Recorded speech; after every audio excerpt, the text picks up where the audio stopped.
President Trump issuing new threats to Iran on day 3 of the ceasefire, writing on True Social, quote, all U.S. ships, aircraft, and military personnel with additional ammunition, weaponry, and anything else that is appropriate and necessary for the lethal prosecution and destruction of an already substantially degraded enemy will remain in place in and around Iran until such time as the real agreement reached is fully complied with. If for any reason it is not, which is highly unlikely, then the shooting starts. Bigger and better and stronger than anyone has ever seen before. The Strait of Hormuz remains at a near standstill. Only 9 vessels reportedly able to cross since the ceasefire took effect, including 1 non-Iranian tanker. President Trump further warning Iran to comply with the ceasefire and open the strait immediately after new reports that Iran is charging some ships $2 million to cross. I want to bring in Heritage Foundation Vice President for National Security, Victoria Coates. Victoria, you've been, of course, following all of this so closely. Your reaction to these new developments this morning? Well, good to be with you, Cheryl. Yeah, and this is too little. We need to have full commerce going through the Gulf. That's over 150 ships a day. We have 200 million barrels of product that are bottled up in the Gulf. That product needs to flow out of the Gulf, go onto the markets. It'll take it about a month to fully permeate, but that is what needs to happen. That's what the president negotiated for. So the Iranians, this is their last card they have, is their so-called control over the strait.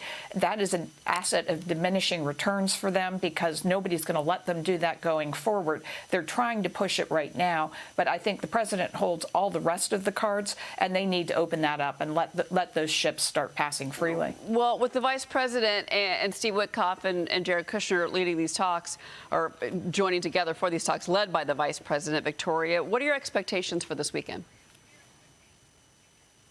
Well, I mean, the one thing that the Iranians have to have, Cheryl, is they have to have some kind of economic relief. I was looking into it this morning. They've gone 1,000 hours without internet access in that country. That's 10% of their economy off the table right there. The Tehran Stock Exchange has been closed for more than a month. Their commodities exchange, the mercantile exchange, closed for more than a month. Barely anything on their energy exchange. So that economy is on life support if it even exists anymore. So that is where the Americans have all the leverage. And I think they can just tell the Iranians if they want the sweeping sanctions relief that they're asking for, that's the only thing that can save them. They have to open the strait. They have to get rid of this blackmail that they're holding the entire global economy under, and then we can get to some kind of a deal. So sanctions relief for Iran equals maybe the strait being open and no tolls is what is a possibility here. And potentially, what about the uranium? Well, I think it's broader than that. I think the 3 conditions for that, on top of opening the strait, are, give up the highly enriched uranium, give up any sort of vestige of their nuclear program. We've taken out their missiles, and they can't reconstitute them. Whatever they have left in their stockpile should be given up. And then we'll look at the regional proxies, and that's why it's so interesting what's happening with Lebanon. President Trump has been very clear. That's not part of this. The Israelis can continue to hit Hezbollah in Lebanon and degrade that regional proxy of Iran if they want to. Yeah, no, I was going to ask you about that because certainly, Lebanon and the next move from Benjamin Netanyahu is critical. But if you listen to the Israelis, they say that they have to make sure that Hezbollah is eradicated from Lebanon. But let me ask you about this. Axios is reporting that Iran's new supreme leader, this is Mojtaba Khamenei, of course, this is the son, told his negotiators to move towards a deal with President Trump and the United States. The Pentagon was preparing for a massive bombing campaign on Tehran's military infrastructure ahead of the White House's deadline for Tehran to make a deal. That was earlier this week. Victoria, the vice president, again, leading that delegation to Pakistan. What do you make of these reports of Mojtaba Khamenei? Basically, according to Axios, he's sending out handwritten notes through runners to express his wishes. Chris Johnson made a good point earlier. You've got a blackout in Iran. The internet is out. There's no. How do we know that this is what's truly happening on the ground? And by the way, this report is coming from an Israeli official talking to Axios. Well, I mean, we don't know. That's the short answer. And Mojtaba Khamenei has been the supreme leader now for some number of weeks. He's not been seen. He won't even put out a video.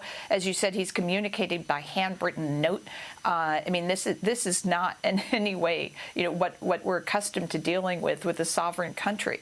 So, Iran is in utter disarray here, and it's going to make the negotiations very difficult. One thing I'm really curious about is if these are going to be direct negotiations. The Iranians have refused to do that now for years. They try to go through intermediaries, the Omanis, in this case, the Pakistanis. They come and meet with the Americans, and then they go back and take a report to the Iranians, and then vice versa. It's a really difficult process because you can't really assess what the other side is actually thinking. So if the Iranians agree to direct negotiations, that's going to be a really big concession for them. And that would suggest to me that maybe the supreme leader is calling the shots here. He is trying to direct them to make a deal. But we'll see what happens in Islamabad. Yeah, well, and we've heard question marks. Will the Iranians show up? I want to ask you about this. President Trump issuing new threats to NATO that the U.S. could withdraw troops from countries deemed unhelpful to America during the conflict. NATO Secretary General Mark Rutte responding, saying the U.S. leadership is essential to his agency. Watch this. American leadership is absolutely essential if freedom is to be the rule and not the exception. It has always been a long-standing position of NATO that Iran should not get its hands on a nuclear capability, but also not on a ballistic missile capability. And the fact that under US leadership those capabilities have been severely degraded is good news. Existential news for Israel, existential news for the Middle East, but also for Europe and for the whole world. Victoria, it seems like the secretary is trying to get back into President Trump's good graces. There's an exclusive report in Politico this morning. Trump vented at Rutte over NATO inaction on Iran during a very turbulent meeting. The Politico says that the president berated him, that's their words, and indicated he was considering reprisals for their lack of support. And this is a closed-door meeting. Indeed. And our friends at the New York Times, Cheryl, had an interesting typo earlier this week in which they referred to NATO as the North American Treaty Organization. Of course, it's the North Atlantic in reality, but that had a grain of truth in it. Without America, there is no NATO. I mean, that is not a functioning organization. And most countries in NATO, what I call New Europe, understand that. Countries like Poland, the Baltics, our new friends in Scandinavia who have joined NATO, they know America is central to this organization, and they know that what the United Kingdom, Spain, France have done over the last couple of weeks is an existential threat to NATO. That's not Donald Trump doing it. That's interior to the Europeans in NATO, threatening the alliance. So I think this is a really hard conversation that we have to have in the lead up to the NATO summit in Ankara in June. And the folks who are not meeting their 5% pledges from last year, the folks that did not support the United States during Operation Epic Fury, can expect repercussions. I mean, there are responsibilities to NATO membership as well as privileges, and they're not living up to them. Well, no, and look, I mean, when you're excused for not meeting your obligation of 5% is because of your social welfare programs, well, that's their problem. That is not our problem. And I think that the president, has been very clear that he's unhappy with NATO and these new threats to withdraw. They should be listening and taking this seriously. Victoria Coates, it's always great to speak with you on these issues. Thank you so much for being here.